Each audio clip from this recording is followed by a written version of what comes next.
উনি আমার মা, সোজা হিসাব আমার মা,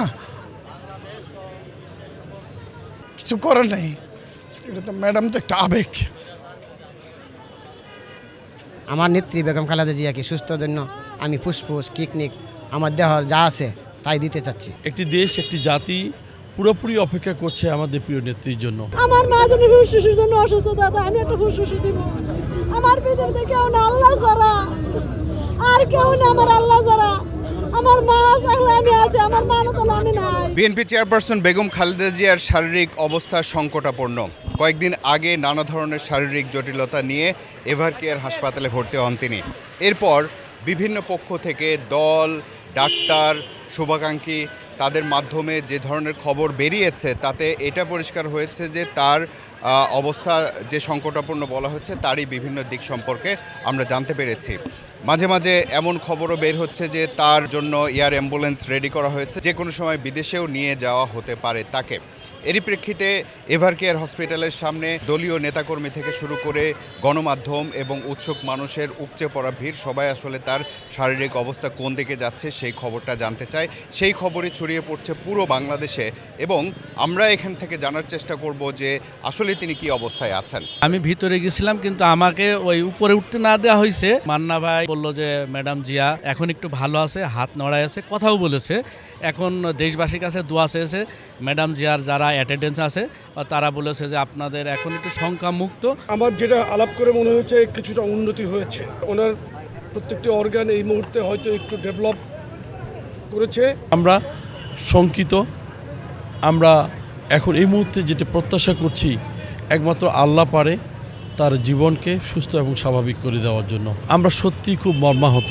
দেশে যখন সুদিন আসছে সেই সময় তার জীবন সংকটময়। একজন মা যখন অসুস্থ হয় তখন তার যোগ্য সন্তান তিনিও কিন্তু দিশাহারা হয়ে যায়।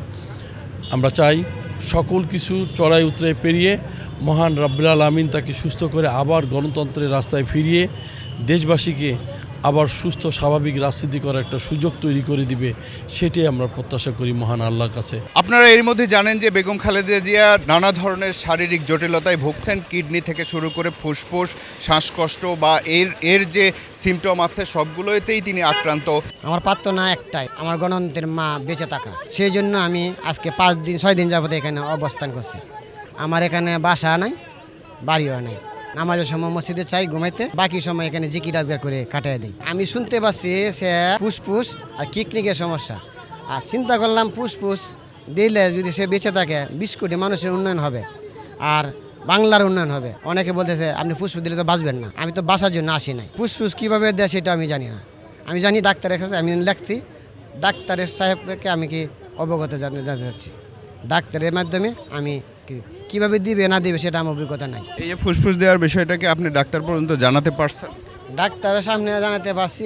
ডাক্তার সাহেবের ড্রাইভার সে যে আমাদের নেত্রী বেগম খালেদা যে ডাক্তার সাহেব, ওনার যে গাড়ি ড্রাইভার, ওনার পর্যন্ত চলে গেছে। উনি বলছে ডাক্তার সাথে আলাপ হয়েছে, তুমি অতি শীঘ্রই হয়তো আমি এখানে ছিলাম, হয়তো তারা করে আসা যাওয়া করে, নামাজে যাই, খাওয়া দাওয়া করতে যাই, হয়তো এই ফাঁকে আমার হয়তো চোখে পড়ে নাই আর কি। এখন ওনার কি অবস্থা জানেন? এখন আলহামদুলিল্লাহ অনেক ভালো। আমি তো সন্তান হিসেবে মা কখনো আমি বলতে পারি না মা অসুস্থ বা কঠিন অবস্থা আছে। তুমি সুস্থ করে আল্লাহ। আমি আমার খালেদা মার জন্য দোয়া চাই। আমার মার জন্য আমি কিডনি দিয়ে দেবো, আমার মারে আমার ফুসফুস দিয়ে দেবো। আর কি করতে পারি বাবা, আমি গরিব মানুষ, আমার কিছু না জানডা বাদে। আমি কাজ করে খাই, আজকে আমি কাজও যাই নাই। আমি সারাদিন আমার মার জন্য আমি আমি বেড়ো খাবার দেই নাই, আমার মার জন্য আমি বেড়ো খাবার দেই নাই। আমার শরীরটা কাঁপতেছে ব্যাটারি কিনে, তো আমি যাই নাই আমার মার কথা। আমি ছোটবেলা থেকে আমার মার আমি ভালোবাসি। আমি যখন এত হাফিন পড়ি তখন থেকে আমি আমার মারে ভালোবাসি। এখন আমি ভালোবাসি। আমি বৃদ্ধ হয়েছি গা, আর আমি বাঁচবো কদিন কর। হ্যাঁ, আমি নিজে না বাঁচার কোনো সমস্যা নাই। আমার মা বাচ্চাটা হোক, জনগণে দেখবো, 10 জনের সেবা করবো, 10 জনকে ভালোবাসবো। হ্যাঁ, কথা আপনারা নিয়ে গেলে আমি কথা বলবো, সমস্যা নাই, আমার ভয় নাই। কিভাবে দিবেন? ডাক্তার যেভাবে খুললেন আমি এইভাবে দিব, আমি দিতে প্রস্তুত। আমি না বাঁচি আমার মা দিয়ে বাচ্চা থাকবো। ভিতরে গিয়েছিলাম, ম্যাডামের কেবিন বন্ধ, যাওয়ার তো সুযোগ নেই। ওই বড় ভাই আছে ডাক্তার, উনি বললো দোয়া করতে। দোয়া ছাড়া আমাদের মতো যারা মানে ছোট মানুষ আর কিছু মানে বড় কথা বলতে পারবো না।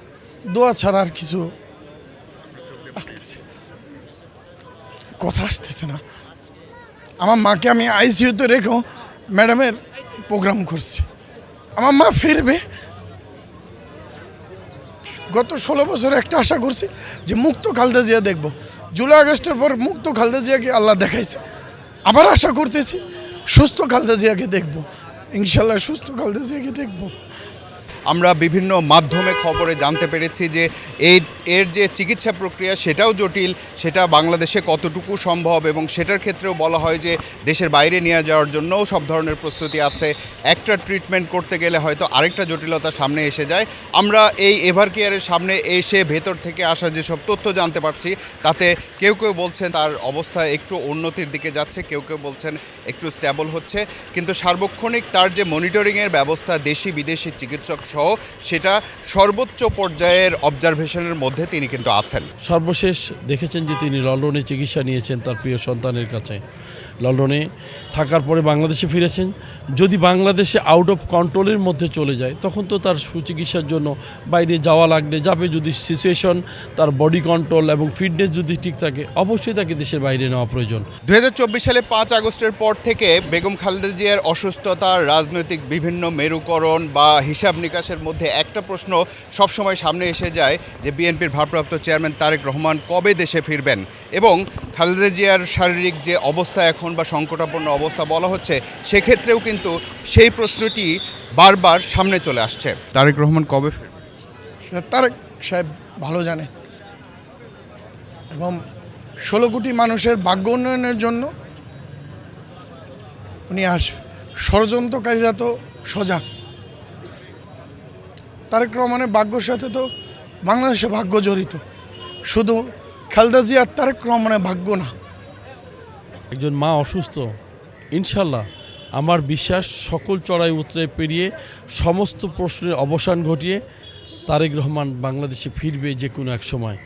আমার বিশ্বাস সে সিদ্ধান্ত তিনিই নেবেন, এবং তিনি কিন্তু ফুললি ম্যাচুইড এই পলিটিক্যাল পার্টির জন্য। আমার বিশ্বাস তিনি অবশ্যই সিদ্ধান্ত নিচ্ছেন, যেটা এখনই তিনি ওপেন করছেন না। আমার বিশ্বাস দেশবাসী তার সিদ্ধান্ত শোনার অপেক্ষায় আছে। আমরা ভালো কিছু সিদ্ধান্ত পাবো বলে আমরা প্রত্যাশা করছি।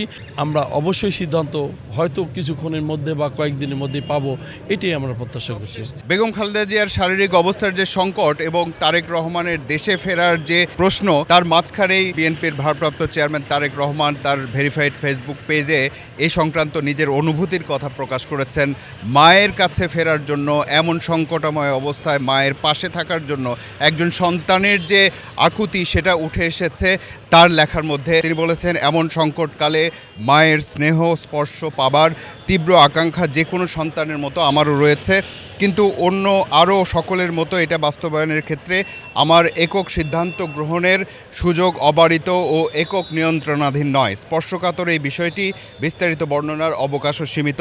রাজনৈতিক বাস্তবতার এই পরিস্থিতি প্রত্যাশিত পর্যায়ে উপনীত হওয়া মাত্রই স্বদেশ প্রত্যাবর্তনে আমার সুদীর্ঘ উদ্বিগ্ন প্রতীক্ষার অবসান ঘটবে বলে আমাদের পরিবার আশাবাদী। তারেক রহমানের এই বক্তব্যের কয়েকটি জায়গা নিয়ে বিভিন্ন গণমাধ্যমে বা মানুষের মধ্যে বিভিন্ন ধরনের আলোচনা চলছে।